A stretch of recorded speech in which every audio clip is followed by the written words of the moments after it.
Hello and welcome to another episode of the Bearded Mystic podcast, and I am your host Rahul N. Singh. Thank you for joining today, and I really appreciate you watching or listening to this. So today I wanted to talk a little bit about how everyday living is spiritual sadhana. So our sadhana is, or spiritual practice, is not necessarily just something we do on the off chance, but it's in every aspect of life. Whether that's, brushing our teeth in the morning, whether that's grabbing a bite to eat, grabbing our coffee, drinking our coffee, eating our food, whether it's, doing chores around the house, going to work, driving the car, going on the bus or the train. All of this can be a spiritual sadhana. Now, how? The reason why there's such a disconnect for a lot of people when they are on this spiritual path, because what happens is people think, oh, maybe I can get enlightened if I do some meditation, or if I do some chanting, or if I read the Bhagavad Gita, or if I read the Upanishads or the Ashtavakra Gita, and it tells me that I'm enlightened, I will be enlightened. And I wish things were as easy as that. I wish that, for my own spiritual practice, that it was that easy. But it turns out that it's never really that easy, especially not for the majority of us, shall we say. And so this gradual kind of awakening that happens, or the gradual enlightenment that suddenly descends into our awareness, is, or shall we say, that our mind becomes attuned to, is something that takes incredible amount of time, practice, and deliberate awareness of one's true nature. Now, essentially, we are this truth, we are this reality, we are Brahman, we are the Nirgun, the attributeless, we are formless. That is absolutely true. There is nothing that is, contradictory of that. That is the absolute truth. You are Satchitananda, you are existence, consciousness, bliss. That means all of this is essentially you, and you are awareness itself. And your nature is of peace, contentment, love, bliss. And this is very natural. But again, when this only comes about, there's two ways. One is through the grace of the Guru. And even with that, if we think that we can just get the grace of the Guru very easily, I disagree with that. I think, yes, the Guru will always give their grace. There is no doubt about that. But it's not so easy to think that, well, if I just get the grace of the Guru, then I can do whatever I like. That means, I can keep the same vasanas that I had, meaning that I can keep hurting others, I can keep being jealous of others, I can keep being prideful, I can keep hold of my ego.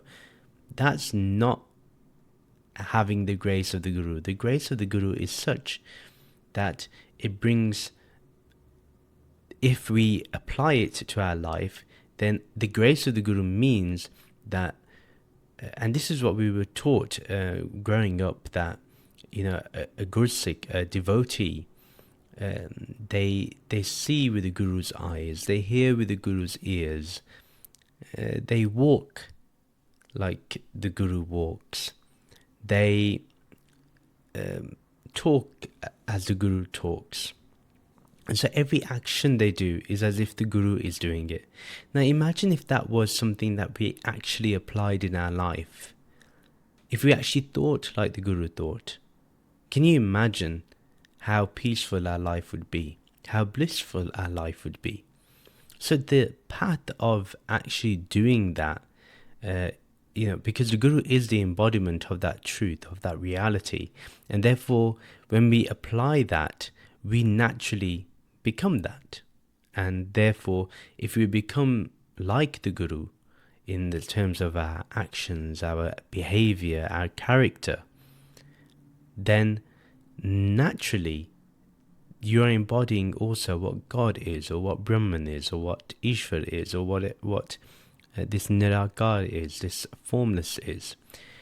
So this is very important. And remember, when we talk about awareness, a lot of people think it's static.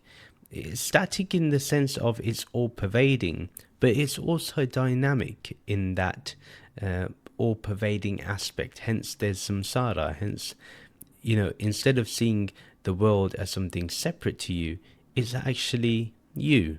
It's a reflection of you. So that's very important to understand. So if we follow the path of surrendering to the Guru, which is a good path in my opinion, a good option, an easy option, a simple option, shall I say, not easy, it can be done. And just think about it. When you embody what the Guru is like, and you do that, you automatically have that awareness present in you, that awareness of your true nature. You will know that you are Brahman. It becomes very natural. But a lot of us also have the dichotomy of being the seeker and the Guru. So some of us like to think that it's blasphemous to say to be like the Guru, but the Guru doesn't have such issues. It's more on the devotee's part, and one where I say that it shows more of the ego of the devotee, not necessarily the humility of the devotee. So that's one aspect. That's a good one to do. The other one that is that I would like to just talk about more is because we have different avatars that we are playing. So sometimes there's a me that's at home, there's a me at work, there's a me at school, there's a me at the place of worship we go to, there's a me. We have several little me's, and they are different personalities in those different circumstances or situations. Now that's not right. That's opening the door to, as I would say, schizophrenia. You are asking for you to be disassociated from your central self. However, yes, you can be the same person, the same self, and yet with nuance, be adaptable according to the situation. So you don't change who you are. So it's not like at home you're this free being that has a joke and a laugh, and then at work you're totally serious, and then at your place of worship you're a complete devotee, but as soon as you step out of the place of worship you are totally mean, and you're totally rude. That's not what I'm talking about. I'm talking about you adapt to the situation. So for example, if you have to stick up for yourself because somebody is trying to demean you, then that's what you do. That doesn't mean you're going away from your true self. You're literally just dealing with the situation. So rather than being a different character, all you do is you adapt according to the situation. But that's one point. The second point is this, that you see everything as a spiritual practice. Everything is your sadhana. So whether that's cleaning your house, whether that's cleaning the car, which I need to do, which is whether it's mowing the lawn, whether it's, like I mentioned earlier, brushing your teeth, doing all the mundane things, but you do it with the awareness that you are not the doer. You're not the karta, you're not the bhokta either. You're not the enjoyer of those actions.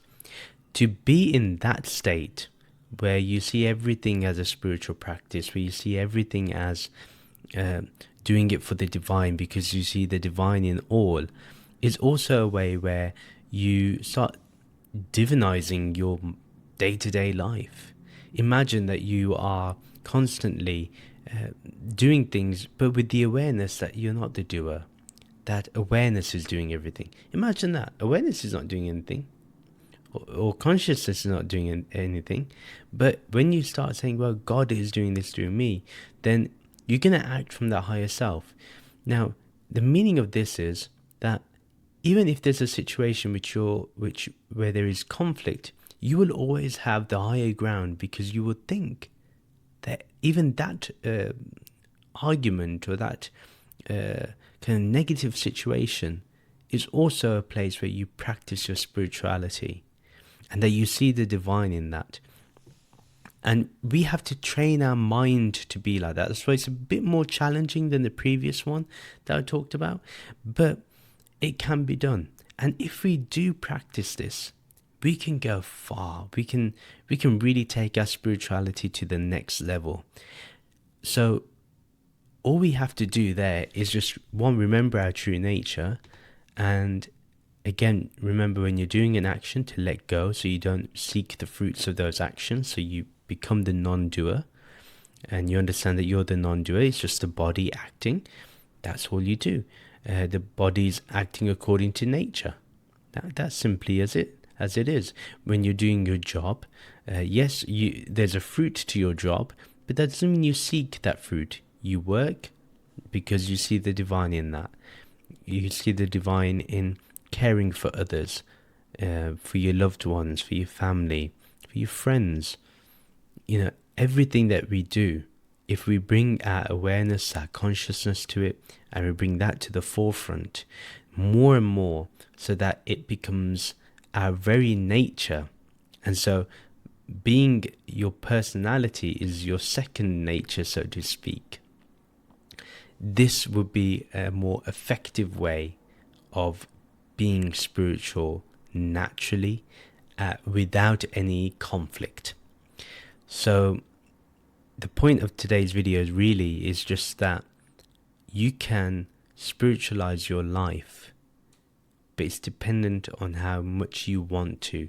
But to say that Maya is too strong, or samsara is too strong, this world is too strong, and it's much stronger than your spiritual self, then that means or spiritual practice, that means you have not truly encountered your spiritual practice or spirituality, and you will never give up. That's the other important thing. I was listening to a video of a lecture by Swami Sarvapriyanandaji, and he talked about this, that one shouldn't, once you've had a taste of spirituality and what it can bring, you will never give it up. You can't give it up. And, for example, for me, I don't think I can ever give up spirituality.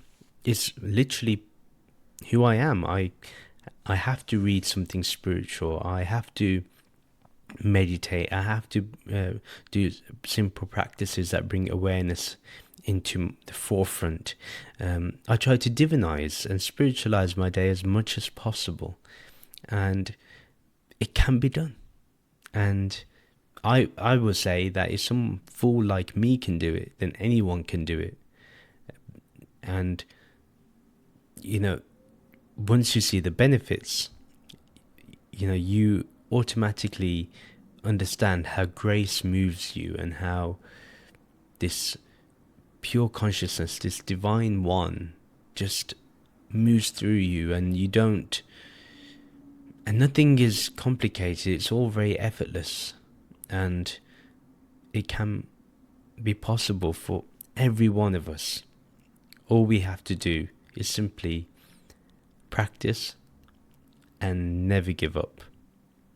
And yes, there are going to be times when we have to understand that we've had many years where we've functioned as if we are part of the material world, and that the material world is everything. Of course, to get rid of that vasana, that mindset, is challenging, but once we're able to transcend it, once you're able to deal with those vasanas and actually start understanding that spirituality is in every aspect of life, spirituality is something we just cannot live without. And so all we have to do here is practice, and if there's setbacks, just remember that the setbacks are there to make us learn something, so we're stronger when we get back up. And with that, if you like this video, please like, comment and subscribe. If you like this on your favorite podcast streaming app, please comment, please like it, please keep in touch, and I wish you all very well.